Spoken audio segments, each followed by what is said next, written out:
it's never easy to talk about death with children in the room.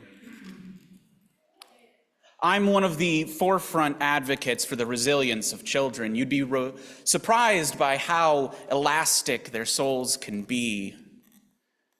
See, every day is a new experience, so what's one more added to the pile? But in all honesty, it's not even really that easy to talk about death when they're not in the room. We recoil from the conversation. We use fancy words and dress them up. We say things like, they're lost, they're gone, not with us anymore.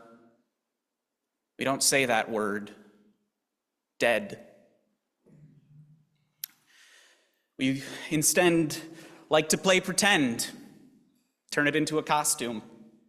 Because when it's a costume, that means that we can take it off at the end of the day, that those scary things that we pretend to be can be put back in boxes in our closets and tucked away until we have the space to think about them again. But once we undress ourselves, we have to undress our words as well. At the end of the day, when the costumes are put away and we're scrubbing the makeup off in our bathroom mirror and we lock eyes with ourselves, we cannot say lost or gone or not with us anymore. We have to say dead.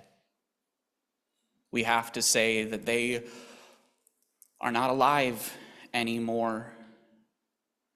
Because we can't keep fooling ourselves. We can't wear the costumes forever. We can't pretend that death is any less difficult than it is to deal with. We have to find an easier way to deal with it, one that lets us say the word dead, but with a smile.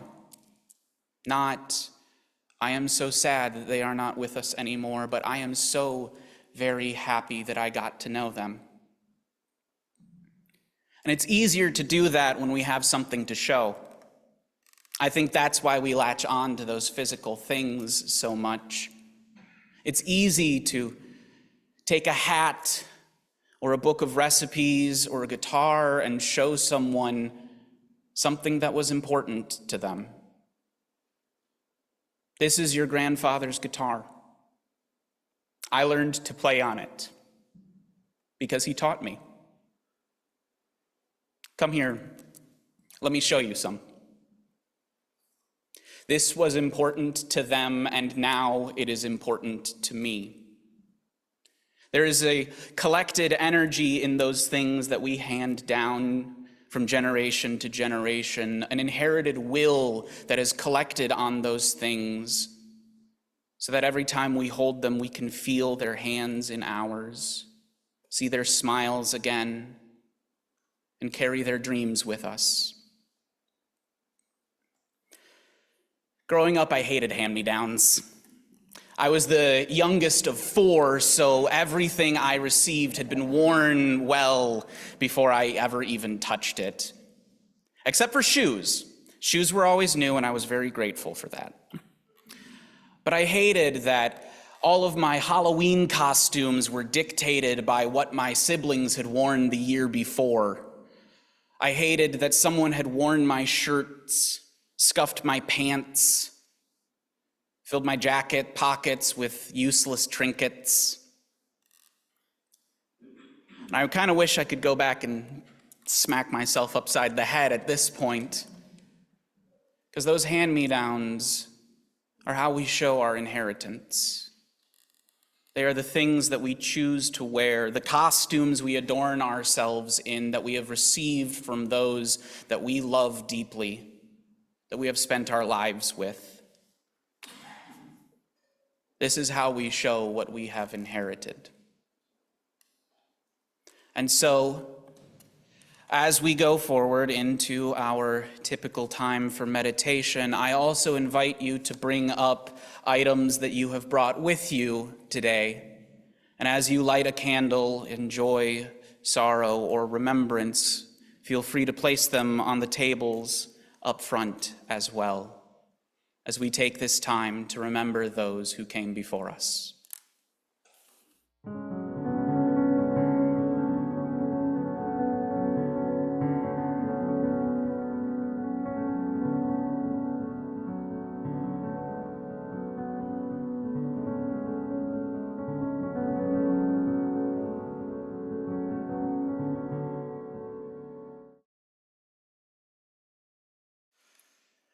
I invite you all now to close your eyes.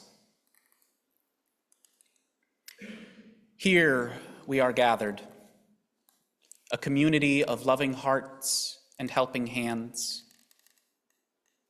This time called not to take the hands of others, but of each other. Today we hold ourselves as we remember those who came and went before us, our beloved dead.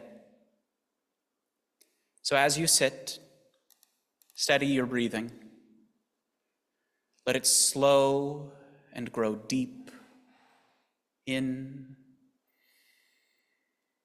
and out. And with each breath, let your grip loosen on that box in the closet where all of those scary costumes are tucked away. Relish in the release of tension that comes with it. And from the tiny crack that opens up, let their names float back to you, the names of our beloved dead.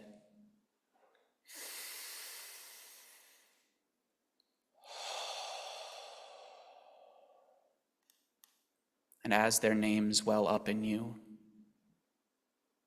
I invite you to speak their names aloud now as you feel moved.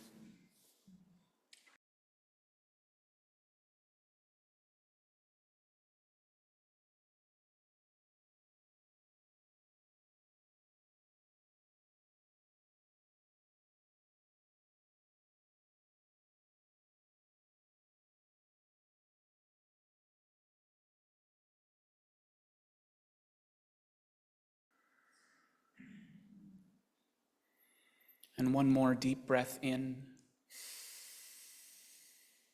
and let it go.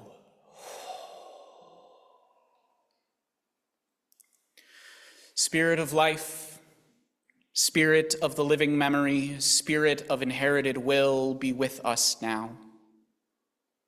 Be patient when we reject you, when the pain of loss is too biting, the tears too blinding, and when the living world is too demanding for us to notice the gifts we've been given, material or otherwise. If you are patient, we will carry you with us and plant you like seeds, hand you out like Halloween candy, and watch as you take root in backyards and are swallowed whole by smiling faces in hand-me-down costumes. This we promise you. If you are patient, we will make a place for you at the table, leave a spot on the mantle in your honor, etch your name on our skin. If you are patient with us, Spirit of the beloved memory, then you will be our honored guest. This we promise you. We have called your names, called you home to us, so that we may feel you once again, the touch of your hand on our cheek, the smell of your apron, the dogged heat of your summers, the taste of your names upon our tongues. Spirit of life, come to me, come to me.